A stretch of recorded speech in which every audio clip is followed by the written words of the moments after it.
Welcome to the Folktale Project. This is Dan Schulz. Today's story comes to us from the Pentamerone. This is Myrtle.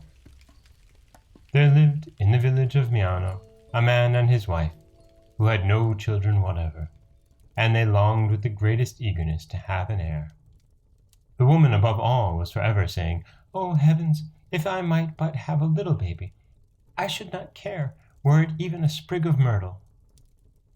And she repeated this song so often, and so wearied heaven with these words, that at last her wish was granted. And, at the end of 9 months, instead of a little boy or girl, she placed in the hands of the nurse a fine sprig of myrtle. This she planted with great delight in a pot, ornamented with ever so many beautiful figures, and set it in the window, tending it morning and evening, with more diligence than the gardener does a bed of cabbages, from which he reckons to pay the rent of his garden. Now the king's son, happening to pass by, as he was going to hunt, took a prodigious fancy to this beautiful plant, and sent to ask the mistress of the house if she would sell it, for he would have given one of his eyes for it. The woman at last, after 1,000 difficulties and refusals, allured by his offers, dazzled by his promises, frightened by his threats, overcome by his prayers, gave him the pot, beseeching him to hold it dear, for she loved it more than a daughter, and valued it as much as if it were her own offspring. Then the prince had the flower-pot carried with the greatest care in the world into his own chamber, and placed it in a balcony, and tended it and watered it with his own hand. It happened one evening, when the prince had gone to bed and put out the candles, and all were at rest and in their first sleep, that he heard the sound of someone stealing through the house, and coming cautiously toward his bed. Whereat he thought it must be some chamber boy coming to lighten his purse for him, or some mischievous imp to pull the bedclothes off him. But as he was a bold fellow, whom none could frighten, he acted the dead cat, waiting to see the upshot of the affair. When he perceived the object approach nearer, and stretching out his hand felt something smooth, and instead of laying hold, as he expected, on the prickles of a hedgehog, he touched a little creature, more soft and fine than Barbary wool, more pliant and tender than a marten's tail, and more delicate than thistledown. He flew from one thought to another, and taking her to be a fairy, as indeed she was, he conceived at once a great affection for her. The next morning, before the sun, like a chief physician, went out to visit the flowers that are sick and languid, the unknown fair one rose and disappeared, leaving the prince filled with curiosity and wonder. But when this had gone on for 7 days, he was burning and melting with desire to know what good fortune this was that the stars had showered down on him, and what ship freighted with the graces of love it was that had come to its moorings in his chamber. So one night, when the fair maiden was fast asleep, he tied one of her tresses to his arm, that she might not escape. And then he called a chamberlain, and bidding him light the candles, he saw the flower of beauty, the miracle of women, the looking-glass and painted egg of Venus, the fair bait of love. He saw a little doll, a beautiful dove, a fata morgana, a banner. He saw a golden trinket, a hunter, a falcon's eye, a moon in her 15th day, a pigeon's bill, a morsel for a king, a jewel. He saw, in short, a sight to amaze one. In astonishment, he cried, "Oh, sleep, sweet sleep, heap poppies on the eyes of this lovely jewel. Interrupt not my delight in viewing as long as I desire this triumph of beauty. O lovely tress that binds me, O lovely eyes that inflame me, O lovely lips that refresh me, O lovely bosom that consoles me. O where, at what shop of the wonders of nature was this living statue made? What India gave the gold for these hairs? What Ethiopia the ivory to form these brows? What seashore the carbuncles that compose those eyes? What Tyre the purple to dye this face? What East the pearls to string these teeth? And from what mountains, was the snow taken to sprinkle over this bosom. Snow, contrary to nature that nurtures the flowers and burns hearts. So saying, he made a vine of his arms, and clasping her neck, she awoke from her sleep and replied, with a gentle smile, to the sigh of the enamored prince, who, seeing her open her eyes, said, "Oh, my lovely treasure, if viewing without candles this temple of love I was in transports, what will become of my life now that you have been lighted by 2 lamps? O beauteous eyes, that with a trump card of light make the stars bankrupt, you alone have pierced this heart. You alone can make a poultice of it, like fresh eggs. O my lovely physician, take pity on one who is sick of love, who, having changed the air from the darkness of night to the light of this beauty, is seized by a fever. Lay your hand on this heart, feel my pulse, give me a prescription. But my soul, why do I ask for a prescription? I desire no other comfort than a touch of that little hand, for I am certain that with the cordial of that fair grace, and with the healing root of that tongue of thine, I shall be sound and well again." At these words, the lovely fairy grew as red as fire, and replied, "Not so much praise, my lord prince. I am your servant, and would do anything in the world to serve that kingly face, and I esteem it great good fortune that from a bunch of myrtle set in a pot of earth, I have become a branch of laurel hung over the indoor of a heart in which there is so much greatness and virtue." The prince, melting at these words like a tallow candle, began again to embrace her, and sealing the latter with a kiss, he gave her his hand, saying, "Take my faith, you shall be my wife. You shall be mistress of my scepter. You shall have the key of this heart as you hold the helm of this life." After these, and 100 other ceremonies and discourses, they arose. And so it went on for several days. But, as spoil sport, marriage parting fate is always a hindrance to the steps of love. It fell out that the prince was summoned to hunt a great wild boar, which was ravaging the country. So he was forced to leave his wife. But as he loved her more than his life, and saw that she was beautiful beyond all beautiful things, from this love and beauty there sprang up the feeling of jealousy, which is a tempest in the sea of love, a piece of soot that falls into the pottage of the bliss of lovers, which is a serpent that bites, a worm that gnaws, a gall that poisons, a frost that kills, making life always restless, the mind unstable, the heart ever suspicious. So calling the fairy, he said to her, "I am obliged, my heart, to be away from home for 2 or 3 days. Heaven knows with how much grief I tear myself from you, who are my soul, and heaven knows, too, whether ere I set out my life may not end. But as I cannot help going, to please my father, I must leave you. I therefore pray you, by all the love you bear me, go back into the flower pot, and not to come out of it till I return, which will be as soon as possible." "I will do so," said the fairy, "for I cannot and will not refuse what pleases you. Go, therefore, and may the mother of good luck go with you, for I will serve you to the best of my power. But do me one favor. Leave a thread of silk with a bell tied to the top of the myrtle, and when you come back pull the thread and ring, and immediately I will come out and say, 'Here I am.'" The prince did so, and then calling a chamberlain said to him, come hither you. Open your ears and mind what I say. Make this bed every evening, as if I were myself to sleep in it.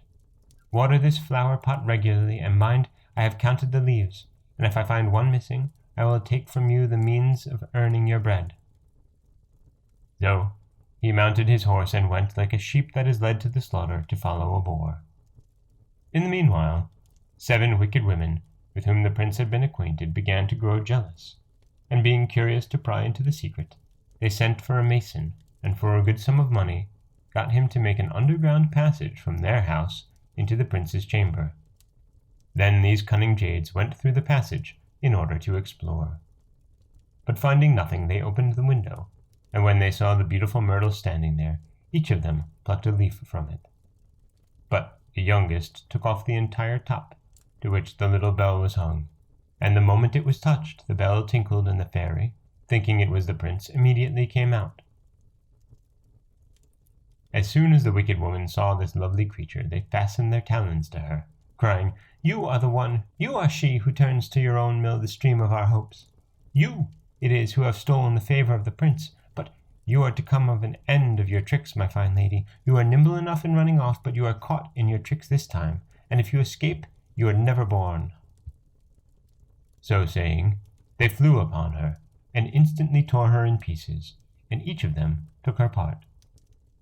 But the youngest would not join in this cruel act, and when she was invited by her sisters to do as they did, she would take nothing but a lock of those golden hairs. So when they had done, they went quickly away by the passage through which they had come. Meanwhile, the chamberlain came to make the bed and water the flower pot according to his master's orders, and seeing this pretty piece of work, he had like to have died of terror. Then, biting his nails with vexation, he set to work, gathered up the remains of the flesh and bones that were left, and scraping the blood from the floor, he piled them all up in a heap in the pot. And having watered it, he made the bed, locked the door, put the key under the door, and taking to his heels, ran away of town. When the prince came back from the chase, he pulled the silken string and rung the little bell, but ring as he would, it was all lost time. He might sound the tocsin, and ring till he was tired, for the fairy gave no heed. So he went straight to the chamber, and not having patience to call the chamberlain and ask for the key, he gave the lock a kick, burst open the door, went in, opened the window, and seeing the myrtle stripped of its leaves, he fell to making a most doleful lamentation, crying, shouting, and bawling, "O wretched me! Unhappy me! O miserable me! Who has played this trick? And who has thus trumped my card? O ruined, banished, and undone prince! O my leafless myrtle, my lost fairy! O my wretched life, my joys vanished into smoke, my pleasures turned to vinegar! What will you do, unhappy man? Leap quickly over this ditch, you have fallen from all happiness, and will you not cut your throat? You are robbed of every treasure, you are expelled from life, and do you not go mad? Where are you? Where are you, my myrtle? And what soul more hard than marble has destroyed this beautiful flower pot? O cursed chase that has chased me from all happiness! Alas, I am done for, I am overthrown, I am ruined. I have ended my days. It is not possible for me to get through life without my life. I must stretch my legs, since without my love sleep will be lamentation, food poison, pleasure insipid, and life sour." These, and many more exclamations that would move the very stones in the streets, were uttered by the prince, and after repeating them again and again, and wailing bitterly, full of sorrow and woe, never shutting an eye to sleep nor opening his mouth to eat, he gave way to grief, that his face, which was before of oriental vermilion, became of gold paint, and the ham of his lips became rusty bacon. The fairy, who had sprouted up again from the remains that were put in the pot, seeing the misery and tribulation of her poor lover, and how he was turned into a second of the colour of a sick Spaniard, of a venomous lizard, of the sap of a leaf, of a jaundiced person, of a dried pear, was moved with compassion, and springing out of the pot, like the light of a candle shooting out of a dark lantern, she stood before Cola Marcione, and embracing him in her arms, she said, take heart, my prince. Have done now with this lamenting. Wipe your eyes, quiet your anger, smooth your face. Behold me alive and handsome, in spite of those wicked women, who split my head and so ill-treated me." The prince, seeing this when he least expected it, arose again from life to death, and the colour returned to his cheeks, warmth to his blood, breath to his breast. After giving her 1,000 caresses and embraces, he desired to know the whole affair from head to foot, and when he found that the chamberlain was not to blame, he ordered him to be called, and giving a great banquet, he, with the full consent of his father, married the fairy. And he invited all the great people of the kingdom, but, above all others, he would have present those 7 serpents who had committed the slaughter of that sweet suckling calf. And as soon as they had done eating, the prince asked all the guests, one after another, what he deserved who had injured the beautiful maiden, pointing to the fairy, who looked so lovely that she shot hearts like a sprite and drew souls like a windlass. Then all who sat at the table, beginning with the king, said, 1. that he deserved the gallows, another, that he merited the wheel, a third the pincers, a fourth to be thrown from a precipice. In short, one proposed this punishment and another that.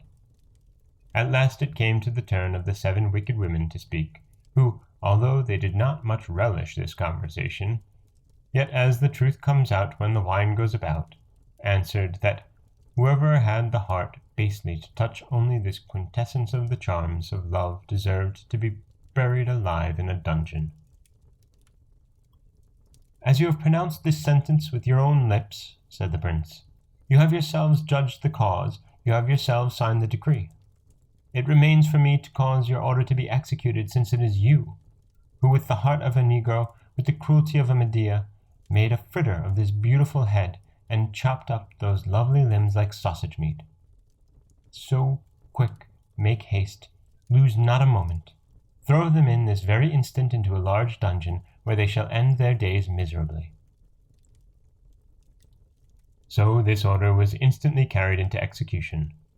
The prince married the youngest sister of these wicked creatures to the chamberlain, and gave her a good portion, and giving also to the father and the mother of the Myrtle wherewithal to live comfortably, he himself spent his days happily with the fairy, while the wicked women ended their lives in bitter anguish, and thus verified the proverb of the wise men of old: "The lame goat will hop if he meets with no stop."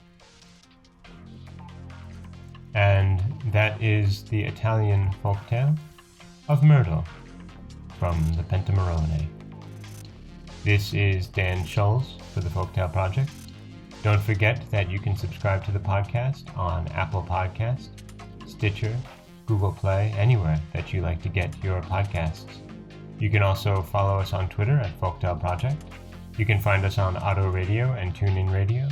And you can always head over to folktaleproject.com, where you'll find a new story waiting for you every weekday morning. Thanks for listening.